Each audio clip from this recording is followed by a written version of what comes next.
దీంతో దాదాపు 3,500 ఉద్యోగాలు వస్తాయి. దాంతోపాటు వాళ్ళు చేసిన ప్లాన్ కూడా ఒక 5 స్టార్ హోటల్ కావచ్చు, లేకపోతే సర్వీస్ అపార్ట్మెంట్స్ కావచ్చు. అదొక బిగ్గెస్ట్ ప్రాజెక్ట్. దాని గురించి మనం తర్వాత మాట్లాడుకుందాం. అండ్ అదే కాకుండా లూలు వెనక్కి రాబోతుంది. ఆల్రెడీ ఈ న్యూస్ అఫీషియల్ అయినప్పటికీ కూడా ఏపీ గవర్నమెంట్ లూలు వెనక్కి రావడానికి అఫీషియల్గా జీవో ఇచ్చింది అంటే not only in Visakhapatnam but also Tirupati and విజయవాడలో లూలు గ్రూప్ మొత్తం 3-4 బ్రాంచెస్ని ఓపెన్ చేయబోతుంది.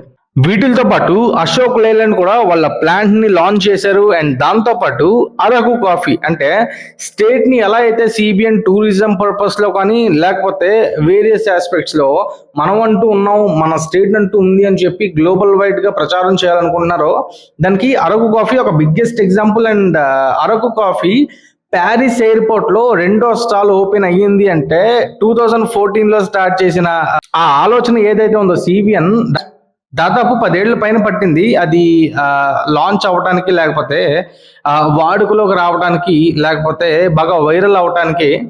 సో దీని మీద ఆనంద్ మహీంద్రా కూడా మెచ్చుకుంటూ మాట్లాడారంటే అరకు కాఫీ గ్లోబల్ గా ఏ రేంజ్ కి వెళ్ళింది, రేపు పొద్దున మన స్టేట్ ఏ రేంజ్ కి వెళ్ళింది అనేది మనం ఆలోచించుకోవాలి. సో దీనిపైన మీ ఒపీనియన్ ఏంటనేది కామెంట్ చేయండి.